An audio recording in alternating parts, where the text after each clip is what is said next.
नमस्ते। कभी सोचा है कि भारत की ये जो शानदार ऐतिहासिक इमारतें हैं, ये सिर्फ पत्थर और गारे से नहीं बनी हैं। असल में ये कहानियां हैं, इंसान की बड़ी-बड़ी ख्वाहिशों की, उसकी गहरी आस्था की और उसकी यादों की।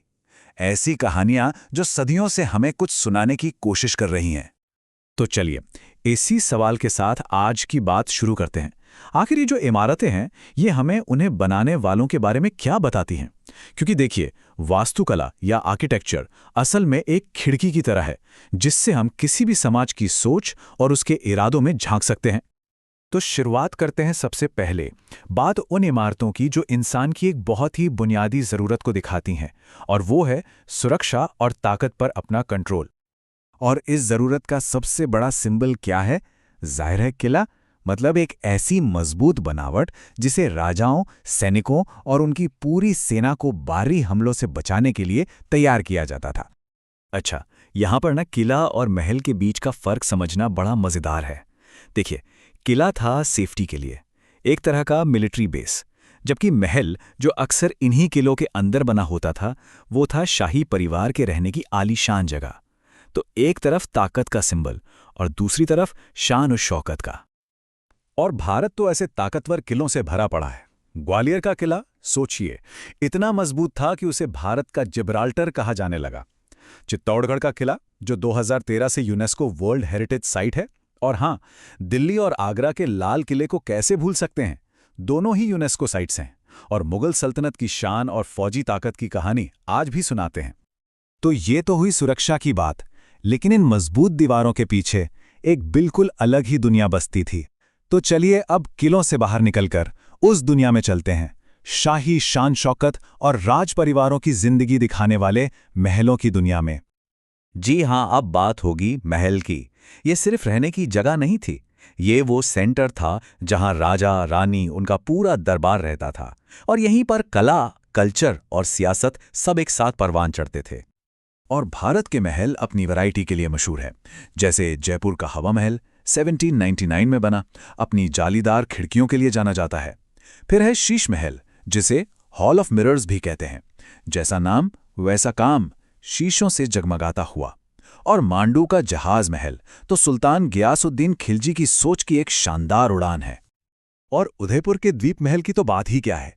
उसकी खूबसूरती इतनी अलग थी कि लोगों ने उसे पूर्व का वेनिस का नाम दे दिया। और ये बात बिल्कुल सही साबित करती है कि आर्किटेक्चर सिर्फ एक बिल्डिंग नहीं, बल्कि कभी-कभी पत्थर में लिखी एक कविता भी होती है। चलिए अब उन इमारतों की बात करते हैं जो जिंदा लोगों के लिए नहीं, बल्कि उन लोगों के लिए बनी थीं जो इस दुनिया से चले गए, उनकी याद को हमेशा हमेशा के लिए जिंदा रखने के लिए। तो याद में बनी इमारतों के ना दो मेन टाइप होते हैं। एक है मकबरा, जो ठीक दफनाने वाली जगह के ऊपर बनता है, और दूसरा है समाधि स्थल, जो किसी की याद में बनाया गया एक स्मारक होता है। जरूरी नहीं कि वो वही बना हो। और अपनी विरासत को अमर करने के लिए बादशाहों ने बड़े बड़े शानदार मकबरे बनवाए। चाहे दिल्ली में हुमायूं का मकबरा हो या आगरा के पास सिकंदरा में अकबर का। ये सारी इमारतें आज भी उन बादशाहों की शान और उनकी याद को ताज़ा करती हैं। और पता है, ये जो याद में स्मारक बनाने की परंपरा है, ये मॉडर्न इंडिया में भी चलती रही। हमारे राष्ट्रीय नायकों के लिए समाधि स्थल बनाए गए, जैसे महात्मा गांधी के लिए राजघाट या B.R. अंबेडकर के लिए चैत्य भूमि। ये जगहें आज भी हमारे लिए बहुत अहम हैं, अपने हीरोज को याद करने और उन्हें सम्मान देने का एक जरिया। अच्छा, सत्ता और यादों से आगे बढ़कर अब चलते हैं एक बिल्कुल अलग दुनिया में, आस्था की, अध्यात्म की और भक्ति की दुनिया में। और इसकी सबसे अच्छी मिसाल हैं वो पुरानी गुफाएं, जिन्हें पहाड़ों और चट्टानों को काट कर बनाया गया था। ये जो गुफाएं हैं, चाहे वो कुदरती हों या इंसानों ने बनाई हों, हजारों साल से ये मेडिटेशन, पूजा और संतों साधुओं के रहने की जगह रही हैं। एक तरह से दुनिया की भीड़-भाड़ से दूर खुद से जुड़ने का एक ठिकाना। और भारत में तो ये परंपरा बहुत बहुत पुरानी है। सोचिए, अजंता की गुफाओं को तराशने का काम 200 BC में शुरू हुआ और 650 AD तक चलता रहा, मतलब सदियों तक। और एलोरा की गुफाएं भी 5वीं से 11वीं सदी के बीच बनी। ये सैकड़ों सालों की मेहनत, अटूट विश्वास और कला का नतीजा है।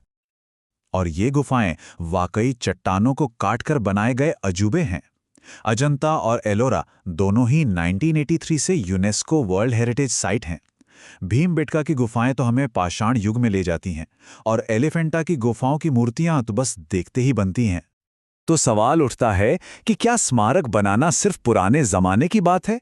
बिल्कुल नहीं। चलिए अब बात को आज के दौर में लाते हैं और देखते हैं कि आज का भारत अपनी एकता, अपने विश्वास और अपनी पहचान को दिखाने के लिए स्मारकों और मूर्तियों का इस्तेमाल कैसे कर रहा है। और इसका सबसे बड़ा और शायद सबसे मशहूर उदाहरण है स्टैच्यू ऑफ यूनिटी। ये सिर्फ भारत की ही नहीं, बल्कि इसे दुनिया की सबसे ऊंची प्रतिमा होने का दर्जा हासिल है। पूरी 182 मीटर ऊंची। ये आज की इंजीनियरिंग और हमारे नेशनल प्राइड का एक जबरदस्त सिंबल है। लेकिन बात सिर्फ यहीं खत्म नहीं होती। आज पूरे भारत में नई नई मूर्तियां बन रही हैं जो आज के भारत की सोच को दिखाती हैं। जैसे तेलंगाना में स्टैच्यू ऑफ इक्वालिटी, ये 11वीं सदी के संत रामानुजाचार्य के समानता के संदेश की याद दिलाती है।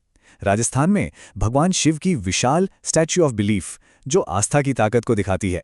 और महाराष्ट्र में स्टैच्यू ऑफ नॉलेज, जो डॉक्टर अंबेडकर के ज्ञान और शिक्षा से आगे बढ़ने के विचार को सलाम करती है। मतलब हर मूर्ति आज के भारत की एक नई कहानी कह रही है। तो घूम फिरकर हम वापस उसी पहले सवाल पर आते हैं। अगर स्मारक पत्थर में लिखी हुई कहानियां हैं, तो आज जो हम बना रहे हैं, आज की हमारी वास्तुकला आने वाली पीढ़ियों को कौन सी कहानी सुनाएगी? जो हम आज बना रहे हैं वही तो कल हमारी विरासत बनेगी। तो वो क्या कहानी होगी? ये एक सवाल है जिस पर सोचना तो बनता है।